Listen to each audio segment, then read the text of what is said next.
तो मूवी की शुरुआत साल 2009 में होती है, जहां सारे लोग बैट वायरस से इन्फेक्टेड होते हैं और पृथ्वी की ज्यादातर आबादी वैम्पायर में बदल चुकी होती है। बाकी कहानियों की तरह ये वैम्पायर भी दिन के वक्त बाहर नहीं जा सकते हैं और ये सभी लोग इंसानों का खून पीना पसंद करते हैं। इसी कारण से इंसानों की आबादी सिर्फ 5% बची हुई है। आगे की कहानी में हम एक बहुत ही बड़ी कंपनी की मीटिंग को देखते हैं जो कि इंसानों का सिंथेटिक खून बनाने की कोशिश कर रहे हैं ताकि इंसानों की कमी को दूर किया जा सके। इन्हीं के बीच एक साइंटिस्ट डॉक्टर एडवर्ड भी मौजूद होते हैं जो कि इंसानों के खून पर रिसर्च करते हैं जिससे वैम्पायर को सिंथेटिक खून मिल सके। हालांकि वो खुद भी एक वैम्पायर थे, पर उन्हें इंसानों को तड़पाकर उनका खून पीने का कोई शौक नहीं था, इसीलिए उन्होंने आज तक किसी भी इंसान का खून नहीं पिया। वो अपनी भूख को मिटाने के लिए सिर्फ जानवरों का खून पीते थे। अब इस मीटिंग में वो वैम्पायर इंसानों की खून की कमी के बारे में बात कर रहे होते हैं, जिसके कारण कई वैम्पायर सुसाइडर में बदल रहे होते हैं। ये सुसाइडर इंसानों के लिए तो खतरनाक होते ही हैं, पर वे वैम्पायर के लिए भी उतना ही खतरनाक होते हैं। इसीलिए वो सभी डॉक्टर एडवर्ड को उस सिंथेटिक खून को तुरंत ही वैम्पायर पर आजमाने के लिए कहते हैं। इस बात से डॉक्टर एडवर्ड बिल्कुल भी सहमत नहीं होते हैं, क्योंकि वो सिंथेटिक खून अभी भी पूरी तरह से तैयार नहीं हुआ होता है। लेकिन अब ज्यादा वक्त न होने के कारण उनको इस मैटर पर एग्री करना पड़ता है। अब लैब में आकर डॉक्टर एडवर्ड अपने सीरम को एक वैम्पायर पे टेस्ट करते हैं, जिसके कारण उस वैम्पायर की बॉडी का टेम्परेचर धीरे धीरे घटने लगता है और वो बहुत ही बुरी तरीके से मारा जाता है। डॉक्टर एडवर्ड इस एक्सपेरिमेंट का टेस्ट खत्म करके अपने घर की ओर जा रहे होते हैं कि तभी उनकी नजर सामने लगे रियर व्यू मिरर पर पड़ती है और वो नोटिस करते हैं कि उनके कानों का साइज धीरे धीरे बढ़ रहा है। इसका मतलब ये है कि वो भी धीरे धीरे एक सुसाइडर में बदल रहे हैं। और यही सोचते सोचते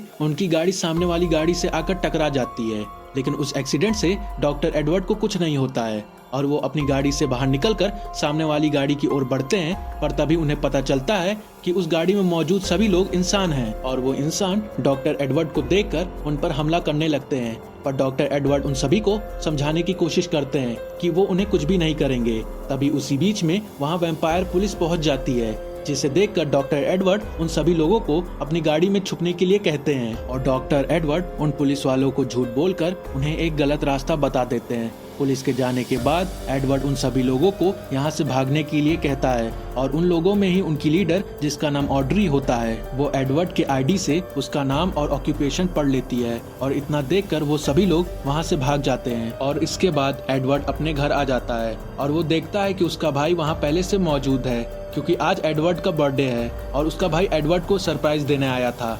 एडवर्ड का भाई एक आर्मी ऑफिसर होता है जो कि इंसानों को पकड़कर एडवर्ड की कंपनी में उनके खून को टेस्ट करने के लिए भेजता है और आज वो एडवर्ड को उसके बर्थडे पर एक खून की बोतल को गिफ्ट करने आया था। पर एडवर्ड को उसका गिफ्ट पसंद नहीं आता है और इसी आर्गुमेंट के दौरान एडवर्ड का भाई उस बोतल को गुस्से में आकर एक दीवार पर फेंक देता है, जिसके खुशबू के कारण एक सुसाइडर उनके पास पहुंच जाता है और वह उन दोनों पर हमला करने लगता है। लेकिन एडवर्ड का भाई एक आर्मी ऑफिसर था, इसीलिए वो सुसाइडर को किसी तरह से मार देता है। इसके बाद वहाँ पर पुलिस इन्वेस्टिगेशन करने के लिए पहुँच जाती है और उन्हें पता चलता है कि ये सुसाइडर और कोई नहीं एडवर्ड का माली है, जिसको खून न मिलने के कारण वो सुसाइडर में बदल गया था। अब जब ये सब मामला खत्म हो जाता है और सभी लोग वहाँ से चले जाते हैं, तभी इसी दौरान वहाँ ऑड्री पहुँच जाती है, जो कि वही लड़की होती है जिसकी गाड़ी एडवर्ड की गाड़ी से टकरा गई थी। वह एडवर्ड को अगले दिन एक जगह पर मिलने के लिए कहती है और इतना कहकर वो वहाँ से तुरंत निकल जाती है। अब अगले दिन एडवर्ड अपने बॉस से मिलने जाता है, जो कि एडवर्ड को बताते हैं कि अब हमें कोई भी सिंथेटिक खून बनाने की जरूरत नहीं है, क्योंकि अब इंसानों के खून के लिए अमीर लोग बहुत पैसा देने के लिए तैयार हैं। इसीलिए अब वो अपनी रिसर्च को बंद कर सकता है। और ये सुनकर एडवर्ड बिल्कुल भी खुश नहीं होता, क्योंकि वो इंसानों को शिकार होने से बचाना चाहता था। इसीलिए इस प्रॉब्लम को सॉल्व करने के लिए वो ऑड्री से उसकी बताई हुई जगह पर मिलने चला जाता है। वहाँ पहुँचने पर ऑड्री उसे एक आदमी से मिलाती है जिसका नाम एल्विश होता है। ऑड्री उसे बताती है कि ये पहले वैम्पायर थे, लेकिन अब ये एक वैम्पायर से इंसान में बदल चुके हैं। एल्विश को कोई ऐसा फॉर्मूला पता चल चुका है जो कि वैम्पायर को इंसान में बदल सकता है। ये लोग आपस में डिस्कस कर ही रहे होते हैं कि तभी एडवर्ड का भाई उन दोनों को गन पॉइंट पे ले लेता है। उस रात को जब ऑड्री डॉक्टर एडवर्ड को मिलने उनके घर गई थी, तब एडवर्ड का भाई उन दोनों की बातें चुपके से सुन लिया था। वो एडवर्ड का पीछा करके उन इंसानों को पकड़ना चाहता था। फिर हम देखते हैं वहाँ पर एक मिलिट्री की गाड़ी आ रही होती है। इससे पहले वो लोग इन लोगों के पास पहुँचते एल्विश एडवर्ड के भाई के ऊपर हमला करता है, जिसके कारण वो बेहोश हो जाता है और वो तीनों एक गाड़ी में बैठकर वहाँ से भाग जाते हैं। अब एल्विश अपनी गाड़ी को एक नदी के किनारे आकर रोकता है और वो एडवर्ड को बताता है कि जब मैं पहले एक वैम्पायर था तब मैंने ही बाकी वैम्पायर के लिए एक ऐसी कार बनाई थी जिससे वैम्पायर भी सुबह के वक्त बाहर आ जा सकें। पर एक दिन उसी गाड़ी को चलाते वक्त मेरा एक्सीडेंट हो गया और मैं गाड़ी से टकराकर बाहर गिर गया और मेरी पूरी बॉडी सूरज के सामने एक्सपोज हो गया था और उसके बाद मैं इस नदी में गिर गया था और शायद इसी प्रोसेस के कारण मैं एक इंसान में बदल गया। इसलिए इस थ्योरी को कंफर्म करने के लिए एल्विश एडवर्ड को एक लेबोरेटरी में ले जाता है जहां पर बाकी इंसान भी मौजूद होते हैं। वहां एडवर्ड एल्विश के खून की जांच करता है जिससे उसे पता चलता है कि एल्विश के सूरज में एक्सपोज होने के कारण उसके खून से पूरी तरह से वैम्पायर वायरस मिट गया था। लेकिन फिर भी एडवर्ड इस एक्सपेरिमेंट की पूरी कैलकुलेशन को और भी समझने की कोशिश करता है जिससे वो बाकी वैम्पायर को पूरी तरह से सही कर सके। वहीं दूसरी ओर एडवर्ड के बॉस की कंपनी में खून की बहुत ही ज्यादा कमी हो चुकी होती है जिसके कारण पूरे शहर में लोग खून के बिना पागल हो रहे थे और कुछ सुसाइडर में भी बदल रहे थे। और नेक्स्ट सीन में हम कुछ मिलिट्री ऑफिसर को एल्विश के 2 साथियों को पकड़ते हुए देखते हैं, लेकिन एल्विश उनके पकड़े जाने की खबर जान जाता है। आज वो ये भी समझ जाता है कि शायद अब ये मिलिट्री आर्मी हमें भी पकड़ने आ सकती है।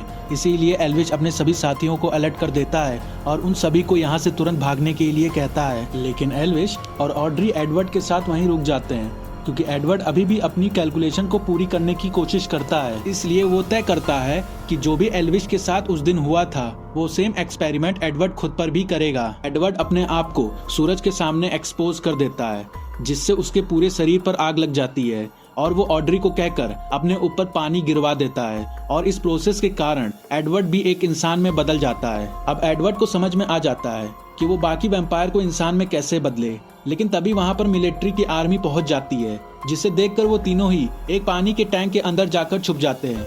लेकिन उनकी एक मेंबर को वो सोल्जर्स पकड़ लेते हैं और वो मेंबर और कोई नहीं एडवर्ड के बॉस की बेटी होती है जो कि खुद एक नॉर्मल इंसान है। वो नहीं चाहती थी कि वैम्पायर इंसानों को एक जानवर की तरह शिकार करें, इसीलिए वो अपने पिता के खिलाफ जाकर बाकी इंसानों की मदद करती थी। लेकिन मिलिट्री के सोल्जर्स उसे अपने कैद में कर लेते हैं और उन आर्मी में एडवर्ड का भाई जिसे खुद एडवर्ड के बॉस ने भेजा होता है ताकि वो उसकी बेटी के गले पर काट कर उसे भी एक वैम्पायर में बदल सके। वहीं नेक्स्ट सीन में हम शहर के लोगों की हालत को देखते हैं जहां पर बहुत सारे वैम्पायर को कई दिनों से खून न मिलने के कारण वो सुसाइडर में बदल चुके होते हैं। इसीलिए मिलिट्री उन सभी सुसाइडर को पकड़कर सूरज के सामने खड़ा कर देते हैं और उन सभी सुसाइडर की एक एक करके मौत हो जाती है। लेकिन उन्हीं सुसाइडर में एडवर्ड के भाई की बेटी भी मौजूद होती है जिसकी मौत को देखकर एडवर्ड का भाई बहुत ही दुखी हो जाता है और कई हद तक वो अपनी बेटी की मौत का जिम्मेदार खुद को ही समझता है। वहीं दूसरी ओर एडवर्ड अब सारे वैम्पायर को इंसान बनाने के बारे में सोच रहा था, इसीलिए वो ऑड्री और एल्विस के साथ अपने लैब पार्टनर से मिलने शहर चला जाता है जहां उसका लैब पार्टनर एडवर्ड को देखकर बहुत ही हैरान हो जाता है। उसे यकीन ही नहीं हो पाता कि अब एडवर्ड नॉर्मल इंसान में बदल चुका है। वो आपस में बात कर ही रहे होते हैं कि तभी वहां पर मिलिट्री पहुंच जाती है और उस मिलिट्री को बुलाने वाला और कोई नहीं एडवर्ड का लैब पार्टनर ही होता है, क्योंकि उसने अब सिंथेटिक खून को पूरी तरह से बनाने का तरीका ढूंढ लिया था और वो नहीं चाहता था कि उसका क्रेडिट और किसी को मिले। इसके कारण ऑड्री वहां से पकड़ी जाती है, लेकिन एडवर्ड और एल्विस वहां से भाग लेते हैं और जाकर कहीं एक गैराज पर छुप जाते हैं। लेकिन उस गैराज में एडवर्ड का भाई पहले से मौजूद होता है जो कि बहुत भूखा है, इसीलिए वो एल्विस पर हमला कर देता है जिसके कारण एल्विस को ज्यादा कुछ नहीं होता। लेकिन एडवर्ड का भाई अब खुद एक इंसान में बदल जाता है जिसे देखकर एडवर्ड समझ जाता है कि जो भी वैम्पायर इंसान में बदल चुके हैं उनके खून में ही वो दवा है जिससे वो बाकी वैम्पायर को भी सही कर सकते हैं। इसीलिए वो तुरंत ही वहां से निकलकर अपने बॉस से मिलने चला जाता है और वो उनसे कहता है कि उसका इंसान में बदलना उसकी अब तक की सबसे बड़ी गलती है, इसीलिए मैं चाहता हूँ कि आप मुझे वापस से एक वैम्पायर में बदल दें। इसे सुनकर उसका बॉस भी इस बात से एग्री करता है और वो उसके गले पर अपने दांतों से काट लेता है जिसके कारण एडवर्ड का बॉस खुद एक नॉर्मल इंसान में बदल जाता है। इसलिए चार्ल्स सामने लगे सिक्योरिटी अलार्म को बजा देता है जिसके कारण कुछ मिलिट्री सोल्जर्स चार्ल्स के केबिन की ओर भागते हैं और अंदर घुसने पर उन लोगों को चार्ल्स बंधा हुआ मिलता है। अब जो कि चार्ल्स एक नॉर्मल इंसान में बदल गया है तो बाकी सारे मिलिट्री सोल्जर्स चार्ल्स को देखकर अपनी भूख को कंट्रोल नहीं कर पाते हैं और उसे काट कर उसका खून पीने लगते हैं। वहीं एडवर्ड ऑड्री को छुड़ाकर वहां से निकल रहा होता है, लेकिन तभी वहां पर बाकी बचे हुए सोल्जर्स उसे रोकने आ जाते हैं। लेकिन तभी पीछे से एडवर्ड का भाई वहां आ जाता है जो कि एडवर्ड और ऑड्री को वहां से भगाने में मदद करता है और अकेले ही उन सोल्जर्स पर हमला करने लगता है। लेकिन एक नॉर्मल इंसान में बदलने के कारण वो उन वैम्पायर से ज्यादा देर तक लड़ नहीं पाता और वहीं पर मारा जाता है। लेकिन एडवर्ड के भाई का खून पीने के कारण वो नॉर्मल इंसान में बदल जाते हैं। वहीं एडवर्ड और ऑड्री को बिल्डिंग से निकलने ही वाले होते हैं कि तभी ऑड्री को कुछ सिक्योरिटी गार्ड पकड़ के सिक्योरिटी रूम में बंद कर देते हैं, जिसे बचाने के लिए एडवर्ड उनके पीछे भागता है और किसी तरह सिक्योरिटी रूम में घुसकर वो उन सिक्योरिटी गार्ड को अकेले मारने में किसी तरह से कामयाब हो जाता है। तभी एडवर्ड की नजर सामने लगे सीसीटीवी कैमरे के स्क्रीन पर पड़ती है, जहां वो देखता है कि उसके भाई की मौत बहुत ही बुरी तरह से हो चुकी है और जो भी वैम्पायर उसके खून को पिए होते हैं वो सब नॉर्मल इंसान में बदल जाते हैं और वो खुद बाकी बचे हुए सोल्जर्स वैम्पायर का शिकार बन रहे हैं। तभी वहां पर एडवर्ड का लैब पार्टनर पहुंच जाता है, जो कि बाकी बचे हुए नॉर्मल सोल्जर्स को मारकर तुरंत ही सिक्योरिटी रूम की तरफ बढ़ता है। वहां पहुंचने पर वो एडवर्ड और ऑड्री को अपने गन पॉइंट पर ले लेता है, पर पीछे से वहां एल्विश पहुंच जाता है, जो कि उसके सीने पर एक एरो को चला देता है और उसकी वहीं पर मौत हो जाती है। अब एडवर्ड, ऑड्री और एल्विश वहां से निकलकर बाकी बचे हुए वैम्पायर को क्योर करने के लिए एक नए सफर की ओर बढ़ते हैं।